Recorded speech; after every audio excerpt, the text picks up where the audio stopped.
আসসালামু আলাইকুম। সুপ্রিয় শিক্ষার্থীরা, আশা করি ভালো আছো। এই মহামারীতে তোমরা সকলেই স্বাস্থ্যবিধি মেনে বাসায় অবস্থান করছো আর আতঙ্কিত না হয়ে সচেতন থাকছো। নিশ্চয়ই এতদিনে এই বিষয়টা তোমাদের আত্মস্থ হয়ে গেছে। আমি সাবিনা রহমান, অ্যাসিস্ট্যান্ট প্রফেসর, প্রাণীবিজ্ঞান বিভাগ, ঢাকা কলেজ। আজকে তোমাদের আমি থার্ড ইয়ারের হিউম্যান ফিজিওলজি রেসপিরেশন নিয়ে আলোচনা করব। শিক্ষার্থীরা, শ্বসন রেসপিরেশন আলোচনা করার আগেই আমি যে কথাগুলো বলতে চাচ্ছি সেটা হচ্ছে যে তোমাদের যে এই যে খাদ্য গ্রহণ করছো, খাদ্য মধ্যস্থিত শক্তিটা আমাদের কোষের মাধ্যমে শক্তি নির্গত করছে। কিভাবে সেটা আমরা জানব। আজকে যে দুটো বিষয় নিয়ে তোমাদের সামনে আমি আলোকপাত করব সেটা হলো নাম্বার 1, পালমোনারি ভেন্টিলেশন, ফুসফুসীয় বায়ু প্রবাহ, আর নাম্বার 2 হচ্ছে মেকানিজম অফ গ্যাসিয়াস এক্সচেঞ্জ, শ্বসন গ্যাসের বিনিময়। এই দুটো বিষয় নিয়ে আলোচনা করার আগে স্বাভাবিকভাবে আমাদের জানতে হবে যে শ্বসন কি। শ্বসনের ব্যাপারে তোমাদের মৌলিক ধারণা অনেক আগে থেকে, এইচএসসি লেভেল থেকে। তারপর আমরা একটু আলোচনা করি, যেহেতু মূল আলোচনায় যাওয়ার আগে আমাদের শ্বসন কি। প্রতিটা জীবদেহই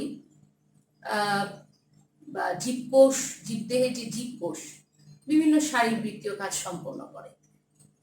আর এই দেহের যে এই শারীরবৃত্তীয় কাজ এবং দেহে যে বিপাকীয় প্রক্রিয়া সম্পন্ন হয় সেটার জন্য কিন্তু আমাদের শক্তি দরকার। আর এই শক্তির উৎসটা কি? খাদ্য। খাদ্য কিভাবে আমাদের শক্তি প্রদান করে? আমাদের যে বাতাস থেকে আমরা যে অক্সিজেনটা নিই, সেই অক্সিজেনটা আমাদের যে কোষ মধ্যস্থিত খাদ্যকে জারিত করে, সরল খাদ্যকে জারিত করে কি উৎপন্ন করে? খাদ্য জারণের ফলে, আমাদের দহন বা জারণের ফলে যেটা হয় সেটা হচ্ছে উপজাত হিসেবে কার্বন ডাই অক্সাইড, পানি এবং শক্তি উৎপন্ন হয়। তাহলে আমরা এভাবে শক্তিটা পাই এবং এই শক্তির ফলে আমাদের বিভিন্ন শারীরবৃত্তীয় কাজ এবং বিপাকীয় প্রক্রিয়া সম্পন্ন হয়। এখন আসো যে তাহলে আমরা শ্বসনটা মোটামুটি বুঝতে পারলাম যে যেই জৈবনিক প্রক্রিয়ায় অক্সিজেন কি করে? খাদ্য, কোষ মধ্যস্থিত খাদ্যকে জারিত করে কার্বন ডাই অক্সাইড, পানি এবং শক্তি উৎপন্ন করে, সেটাই হলো শ্বসন। এটি কিন্তু অবাধ শ্বসন, সবাধ শ্বসন আছে। এটাকে কি বলবো আমরা? সবাধ শ্বসন। আচ্ছা, এই শ্বসন দুই রকম ভাবে হয়। একটা হচ্ছে বহিঃশ্বসন আর একটা হচ্ছে অন্তঃশ্বসন। একটা হচ্ছে বহিঃশ্বসন আর একটা হচ্ছে অন্তঃশ্বসন। আমি একটু লিখে দিই বহিঃশ্বসনটা কি।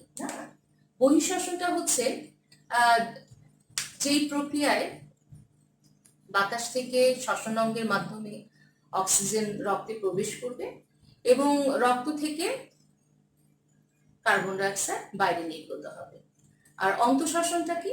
অন্তঃশ্বসনটা হচ্ছে এই যে গৃহীত অক্সিজেনটা, শ্বসনাঙ্গের মাধ্যমে যে অক্সিজেনটা গৃহীত হয় সেটা কি করে? কোষের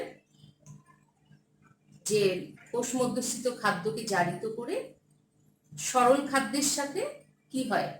বিক্রিয়া করে। বিক্রিয়া করে কি তৈরি করে? কার্বন ডাই অক্সাইড, তারপরে কি? পানি এবং শক্তি। আমরা একটা বিক্রিয়ার মাধ্যমে কিন্তু এই বিষয়টা ক্লিয়ার করতে পারি।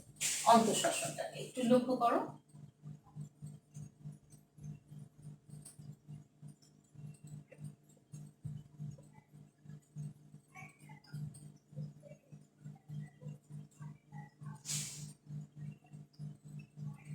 এটা হচ্ছে কি? গ্লুকোজ।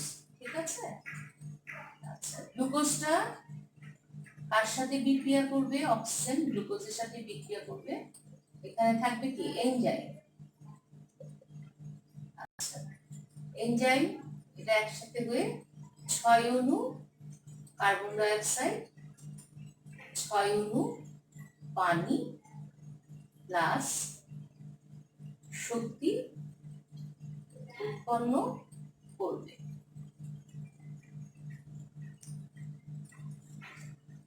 তাহলে কি দেখছি অন্তঃশ্বসনে? গ্লুকোজ অক্সিজেনের সাথে বিক্রিয়া করে অক্সিজেন কি করছে?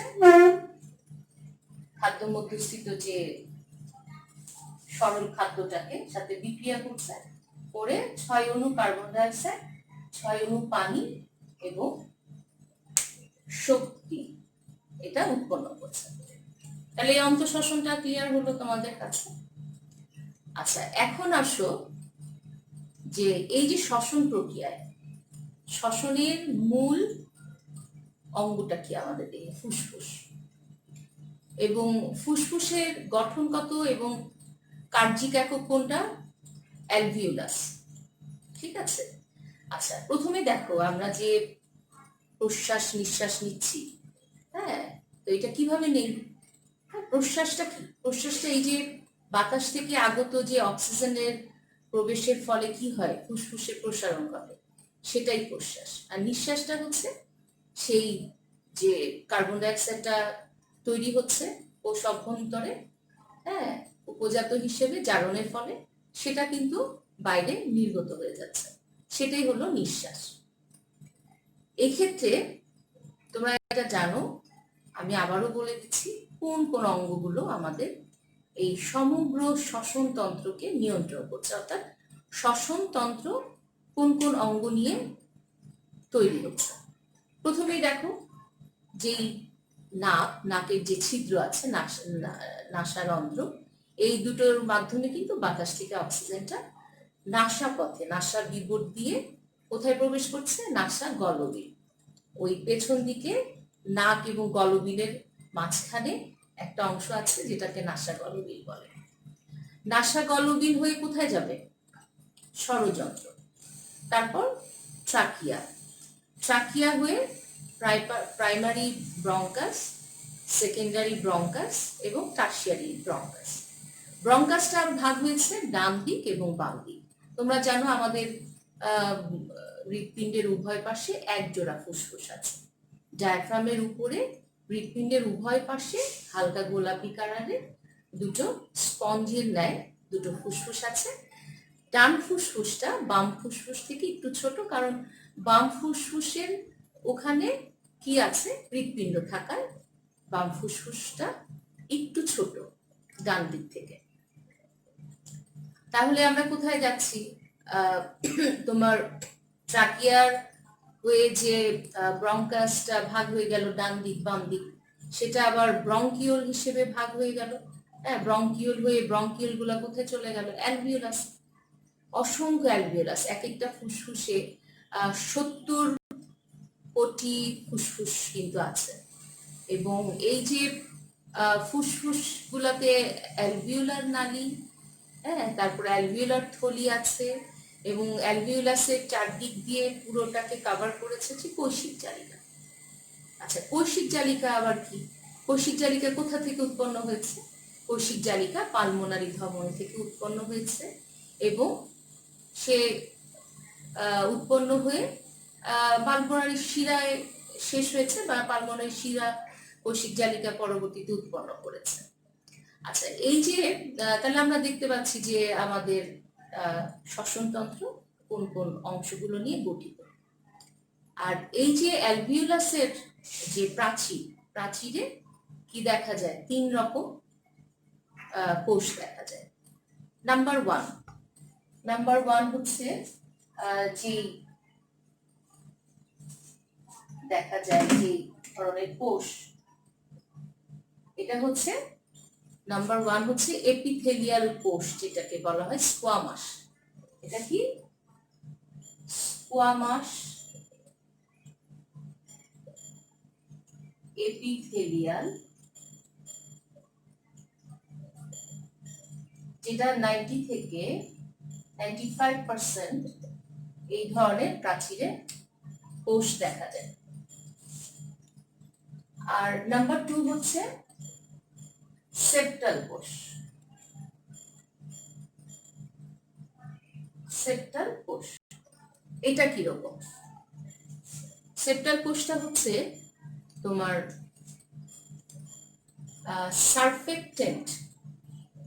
সারফেক্টেন্ট যেটা ডিটারজেন্টের অনুরূপ এক ধরনের ফসফোলিপিড জাতীয় যে রাসায়নিক পদার্থ, সেটা হলো সেপ্টাল কোষ। এটা কিন্তু এর প্রাচীরে আছে এবং এটা মানব যে ভ্রূণ আছে 23 সপ্তাহ সময় এই সারফেক্টেন্টের ক্ষরণ শুরু হয়, যার কারণে 23 সপ্তাহের আগের যে মানব ভ্রূণটা থাকে সেটার কিন্তু স্বাধীন অস্তিত্ব আমরা এটা ধরি না, বা স্বাধীন কোনো অস্তিত্ব আছে বলে আমরা গণনা করি না। তাহলে সারফেক্টেন্ট ভেরি ইম্পর্টেন্ট। এবং আরেকটা দেখা যায় নাম্বার 3, হ্যাঁ, ম্যাক্রোফেজ। এটা হচ্ছে বহিরাগত যে জীবাণু বা থাকে অণুজীব, এদেরকে এরা ধ্বংস করে। আর যদি এই মোটামুটি তাহলে আমরা যে অ্যালভিউলাস আছে, অ্যালভিউলাসের যে প্রাচীর আছে, সেই প্রাচীরে আমরা 3 ধরনের কোষ দেখলাম। নাম্বার 1 হচ্ছে এপিথেলিয়াল, স্কোয়ামাস এপিথেলিয়াল, যেটা 90 থেকে 95%। নাম্বার 2 হচ্ছে সারফেক্টেন্ট জাতীয় যে রাসায়নিক পদার্থ, সেটা কি সেপ্টাল কোষ। নাম্বার 3 হচ্ছে ম্যাক্রোফেজ, যেগুলা হচ্ছে অণুজীব এবং বহিরাগত জীবাণুকে ধ্বংস করে দেয়। তাহলে আমরা প্রশ্বাস এবং নিঃশ্বাস এই দুটো বিষয় কিন্তু আমরা কিছুটা ক্লিয়ার হলাম, যে বাহির থেকে যে অক্সিজেনটা আসবে বাতাস থেকে, বাইরের বাতাস থেকে, শ্বসন অঙ্গের মাধ্যমে কিন্তু বাতাসটা রক্তে প্রবেশ করবে এবং ফুসফুসে প্রসারণ ঘটাবে, সেটাই হচ্ছে প্রসারণ। আর এই যে কোষ মধ্যস্থিত যে জারণের ফলে যে কার্বন ডাইঅক্সাইড তৈরি হয়েছে, সেটা কি হবে? সেটা আবার ওই নাসা পথে তোমার নাসারন্ধ্রের মাধ্যমে বাইরে নির্গত হবে। এটা হচ্ছে নিঃশ্বাস। তাহলে দুটো বিষয় আছে শ্বসনে, হ্যাঁ। তাহলে কি বললাম? প্রশ্বাস আর হলো নিঃশ্বাস। নাম্বার 1 প্রশ্বাস, নাম্বার 2 নিঃশ্বাস। ঠিক আছে? আচ্ছা, এরপরে আমরা চলে যাব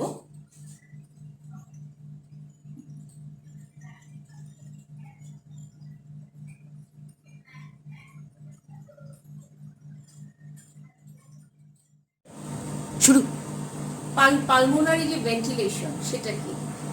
এটা হলো যে নির্দিষ্ট আয়তনের যে বায়ু প্রতি মিনিটে ফুসফুসে আসা যাওয়া করে, হ্যাঁ, সেটা হচ্ছে ফুসফুসীয় বায়ু প্রবাহ। যেমন ধরো 75 কেজি ওজনের একজন ব্যক্তি, তার প্রতিবারে 12 বার কিন্তু নিঃশ্বাস প্রশ্বাস হয়, মানে প্রতি মিনিটে 12 বার। তাহলে সেই হিসেবে তার এই 12 প্রতি মিনিটে যে 12 বার প্রশ্বাস নিঃশ্বাসে মোট বায়ুর আয়তন হবে কত? 6 লিটার বায়ু। তাহলে সেই হিসেবে প্রতিবারে যে আগত যে বায়ুটা, তার আয়তনটা হবে হচ্ছে তোমার 500 মিলিলিটার। কিন্তু একজন সদ্যজাত শিশুর এই ক্ষেত্রে কিন্তু সংখ্যাটা দ্বিগুণ হয়ে যায়। প্রায় প্রতি মিনিটে তাদের প্রশ্বাস নিঃশ্বাসের পরিমাণ হয় হচ্ছে 33 বার। সেই হিসাবে তাদের কিন্তু যে বায়ুর আয়তন কিন্তু সেক্ষেত্রে অনেক বেশি। একটা সূত্র আছে, সেই সূত্রটা কি? ফুসফুসীয় যে বায়ু প্রবাহ, ফুসফুসীয় বায়ু প্রবাহ, এটার সূত্রটা কি জানো? এটা হচ্ছে যে টাইডাল ভলিউম। টাইডাল ভলিউমটা কি?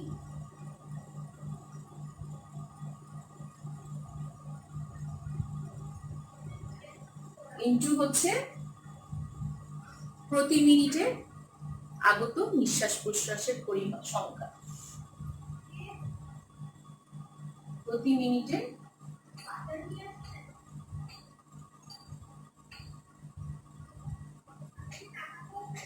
প্রশ্বাস নিঃশ্বাসের সংখ্যা। টাইডাল ভলিউমটাকে সংক্ষেপে কি বলবো? টিবি, অর্থাৎ আগত বায়ুর আয়তন ইন্টু প্রতি মিনিটে প্রশ্বাস নিঃশ্বাসের সংখ্যা। তাহলে কি হবে? এই যে আমরা যে টাইডাল ভলিউমটা আছে 500 ml, তার সাথে যে একজন পূর্ণবয়স্ক বা 75 বছর বয়স্ক একজন ব্যক্তি প্রতি মিনিটে কতবার? 12 বার প্রশ্বাস নিঃশ্বাস হয়। তাহলে 500 ml ইন্টু 12, তার মানে কি 6, ওকে? তাহলে 6 লিটার বায়ু কিন্তু এই ক্ষেত্রে প্রবেশ করেছে। এটা তো গেল হচ্ছে পালমোনারি ভেন্টিলেশন, ওকে? আচ্ছা, এখন দেখো মেকানিজম অফ গ্যাসিয়াস এক্সচেঞ্জ। শ্বসন গ্যাসের যে বিনিময়, তোমরা জানো শ্বসন গ্যাসের বিনিময় অক্সিজেন এবং কি কার্বন ডাই অক্সাইডের যে বিনিময়, সেটা। তো এই যে অ্যালভিউলাসের যে প্রাচীরটা কি হয়, অনেক কোষিক জালিকা থাকে। এই কোষিক জালিকাগুলো কি দিয়ে তৈরি? আমরা কিন্তু এর আগে বলেছি যে এপিথেলিয়াল, স্কোয়ামাস এপিথেলিয়াল কোষ, যেটা 90 থেকে 95% এই ধরনের কোষ আছে। এই কোষ থাকে কোথায়? হ্যাঁ, তারপরে হচ্ছে কোষিক জালিকায় কি আছে? এন্ডোথেলিয়াল কোষ। আমরা কিন্তু একটু জুম করব, আমরা একটু ছবিতে, বোর্ডে ছবিটা দেখব, তাহলে একটু ক্লিয়ার হবে। এখানে দেখো অ্যালভিউলাসের চারিদিকে, এই ছবিটা দেখো, অ্যালভিউলাস এবং কোষিক জালিকার ছবিটা। প্রথমে এখানে আমরা অক্সিজেন গ্যাসের বিনিময়টা দেখিয়েছি। প্রথম ধাপে যেই ছবিটা আছে একটু লক্ষ্য করো, অ্যালভিউলাসের চারিদিকে যে কোষিক জালিকা থাকে তার প্রাচীর কিন্তু একস্তর বিশিষ্ট এন্ডোথেলিয়াল কোষ দ্বারা তৈরি, এবং এই জালিকার অভ্যন্তরে প্লাজমা মেমব্রেন দ্বারা আবৃত লাল রক্তকণিকা বিদ্যমান।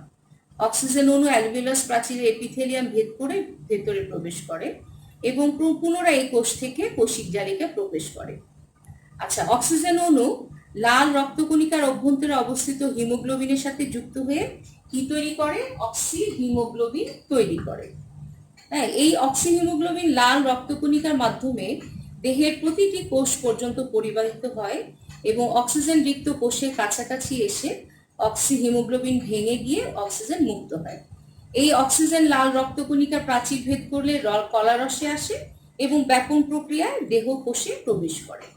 আচ্ছা, কোষের অভ্যন্তরে যে গ্লুকোজ জারিত হয়ে শক্তি উৎপন্ন হয় এবং শক্তি উৎপাদনের সময় অপজাত হিসেবে কি তৈরি হয়? কার্বন ডাই অক্সাইড তৈরি হয়।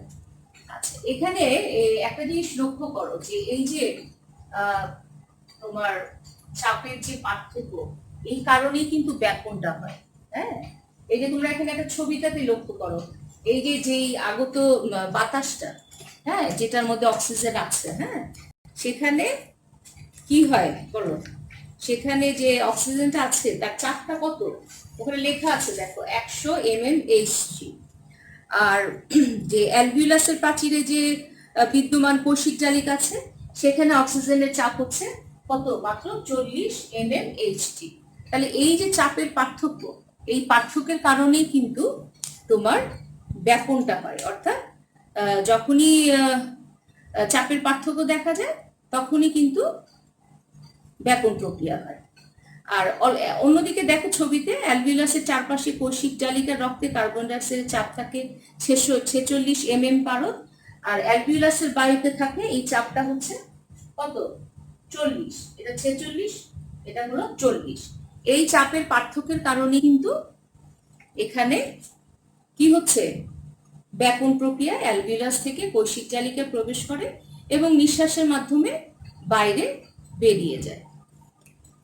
তাহলে আমরা কিন্তু বুঝতে পারছি এই ছবিটার মাধ্যমে তোমাদের কিছুটা ক্লিয়ার হলো যে একটা জিনিস লক্ষ্য করো যে চাপের পার্থক্যের কারণে কিন্তু ব্যাপন প্রক্রিয়াটা ঘটে, আদারওয়াইজ কিন্তু ঘটতো না, তাই না? এই যে এখানে দেখো, এইখানে এইটার ইয়েটা কত, চাপটা হলো 100 mA/AC, আর এটা হচ্ছে 40, ফলে এখানে ব্যাপন সহজেই হয়।